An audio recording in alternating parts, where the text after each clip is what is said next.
Humanity has always been beset by countless enemies: the treacherous heretic, the vile Xenos, and the ungodly demon. The Imperium has held up for thousands of years, but that's all going to change, for an inevitable secret has been uncovered: the failure of the Golden Throne. The death of the Emperor will soon arrive, and with it, so too will the Astronomicon fall. These pillars of hope will send humanity to the depths of despair. As the Emperor draws his last breath, Magnus the Red senses that the time for chaos to rise will soon be at hand, and the gods have set their sights on Holy Terra. With the death of the Emperor, the Adeptus Custodes were recalled back to Terra to defend the tomb where the Emperor lies, under the Imperial Palace, from the many warp gates that have spawned after his death. As they protect the corpse of the Emperor, the Terran Genestealer cults have begun launching multiple hit-and-run assaults all across the world. But all that pales in comparison to the new looming threat coming their way: the many tendrils of the hive mind. The Imperial Guard has been stretched far too wide and thin. Casualties are at an all-time high, and morale is at an all-time low. Entire regiments have begun to desert their posts. The Guard have a saying: victory is measured in blood, yours and the enemy's. But now it seems that the Astra Militarum has no more blood left to give. With their Emperor-given miracles taken from them, the Sisters of Battle have begun to question their faith. Many orders have renounced their devotion to their god, and have turned their prayers towards the ruinous powers of chaos. The few who still believe began a crusade back towards Terra. All the while, Saint Celestine is nowhere to be found. News of the Emperor's death spread like wildfire, and the High Lords began to take action. Many fortified their positions to keep their power by allying with Xenos, while others found it easier to become a pawn of chaos. Luckily, the many eyes and ears of the Inquisition took notice. Various assassins were dispatched to quell rebellions or would-be heretics. But one High Lord managed to rally a sector of space, all for his own, via the might of the Untitled Chapter. The Adeptus Ministorum held strong during their darkest times, but many priests heard the voice of their god Emperor after his death. Whether this really was the Emperor or some other force remains to be a mystery, but the Imperial Creed held on.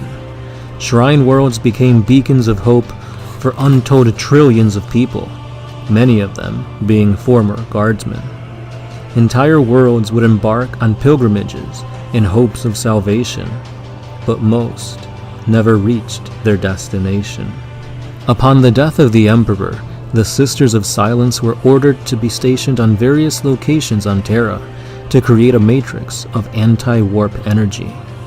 At any given time, 6 untouchables were to stand vigil, protecting the tomb of the Emperor.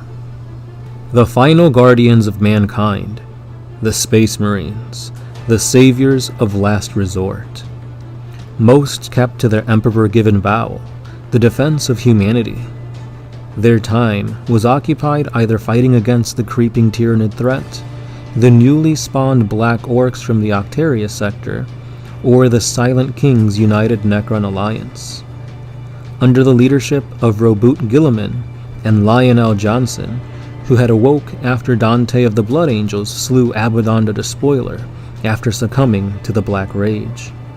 With 2 Primarchs leading the last hope of humanity, the Imperium held for 665 days after the death of the Emperor. But on the 666th, the Space Marines knew fear. The largest collective chaos force ever seen spilled out from the Cicatrix Maledictum. Countless demons of the 4 Chaos Gods marched in tandem, ignoring their grudges, for one goal: the retrieval of the Emperor's corpse.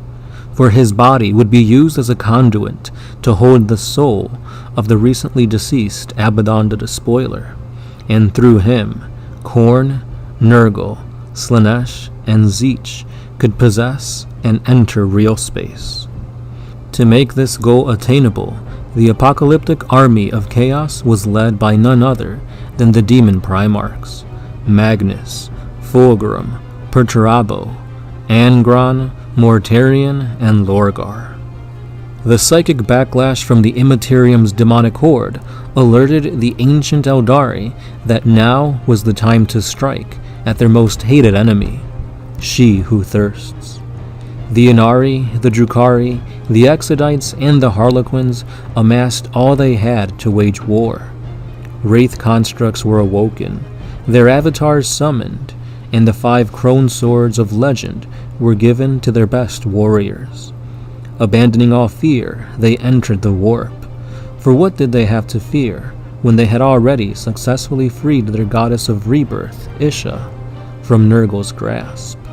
The ethereal caste had a premonition that the hierarchy of the galactic powers was about to change. They then gave the order to all sept worlds to halt all sphere expansion efforts and to divert all attention towards the production of artificial intelligent drones and battlesuit systems. Heavy shield drones were mass-produced in the billions in order to shield their planets through an upper atmosphere network array. Pure-tide neural engram chips were integrated with advanced AI-piloted battlesuits as another means of defense. And then came the order of having 90% of the Tau population undergo stasis sleep. The Tau would simply not participate in these end times. They were to awaken to a new galaxy.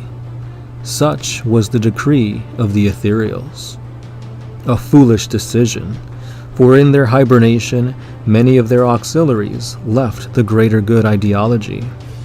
At first, few planets fell to the horrors of the void, until the Black Orcs figured out how to use their teleporters to bypass the defense grid. The renegade Oshova had long since cut ties to the Tau Empire, but upon receiving multiple distress beacons from sept worlds, he could no longer ignore his people. The Enclaves had been expert orc hunters, but these new Black Orcs were bigger, stronger, and much more durable than what they were used to fighting. Countless lives were lost, for the killing blow way of warfare that Farsight taught couldn't account for the destructive fury of these orcs. The war was lost, and the black tide swept across all of Tau-controlled space. Commander Farsight was the lone Tau survivor, the last of his race, all thanks to his relic, the Dawnblade. The immortal body of this hot-blooded warrior would forever battle against these black orcs, a ghost attempting to avenge a dead race. A heroic yet hopeless act. The death of the Emperor also meant that the Omnissiah was gone. The belief in the machine spirit drove the legions of Skitarii towards the stars to continue their search for an STC that could revive the machine god. Many Forge worlds were left empty as the Admech became a spacefaring faction. But Belisarius Cawl took a different approach. He integrated himself directly into the Martian Forge, becoming one with the planet. The unified Chaos Army cut a swath through any and everything in their way towards Terra. Entire worlds were swallowed by their ruinous maws, armadas torn to shreds, and in their wake, more joined their ranks by pledging themselves to the Chaos Gods. Chaos was only one step away from reaching the Imperial Palace, but they had to get through the sentient planet of Mars first. Guilliman and his forces ready to back up Cawl, but a Vox was sent out to tell them to stay back. Mars then began to quake, and the blood-red sands split open. From deep within the world's core, a massive arm burst forth. A roar heard across the galaxy signaled the birth of an uncharted Catan. The Void Dragon arises. As the ancient star god battles the demonic horde, more and more battle barges arrive, both traitor and loyalist. The war across Mars quickly becomes too destructive, as many Titan-class war machines go apocalyptic. Guilliman notices that both the Forge and the Void Dragon are struggling, and he orders for all Imperial forces to push forward. Were it not that chaos is the weakness of the Catan, then perhaps they could have repelled the demonic horde. But the Void Dragon met his end at the hands of a demon Primarch. Lorgar, which was being buffed by Magnus's magic, beheaded the Catan with the use of Dracnian. The explosive backlash of a god's death sent a chain reaction of blasts all across Mars, and the planet could hold on no longer. Any Psykers still able to attempted to shield their forces from the planet-sized explosion that came, but it was for naught. Both armies suffered an excruciatingly high amount of casualties. Even more so perished in the ensuing black hole created in Mars's wake. Until finally, a heavily damaged Magnus managed to expel the black hole. Unfortunately for Chaos, Lorgar and Perturabo perished in the blast, but their demonically enhanced bodies meant that they'll emerge from the bowels of the warp once again. By the Emperor's grace, both Lionel Johnson and Roboute Guilliman survived. The Order was then sent out to regroup on Terra and prepare for what could be their last battle. But before they could assemble, Constantine Valdor voxed in, stating that the traitorous Primarchs had teleported before the gates of the Imperial Palace. The Custodes and Sisters of Silence were already in combat against them. By the time the Lion and Guilliman teleported to join in on the battle, most of the Custodes and Sisters were already dead. Only Mortarion seemed to have been wounded. Lionel Johnson unsheathed the Lion Sword, and Guilliman ignited the Emperor's blade. For the Emperor! At this point in time, the Supreme Grand Master of the 666th Space Marine Chapter telepathically spoke to Valdor. With no other option left, the two agreed it was time, and the Terminus Decree was enacted.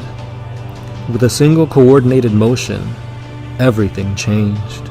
The galaxy erupted in golden light as the warp birthed forth a divine god of chaos, the fifth chaos god, the Star Father. The Emperor of Mankind had been reborn through apotheosis at the great cost of human life. Untold billions of trillions of humans had their souls ripped from their bodies and into the God Emperor's army of the light. Entire sectors of space lost all of their human population.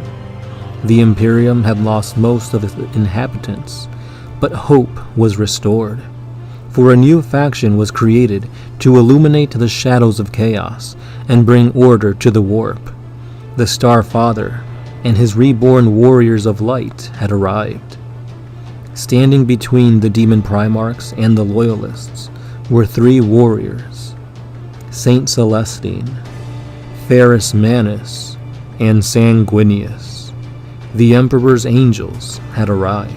Angron and Fulgrim charged forward, but were pinned down by a hail of burning bolter rounds.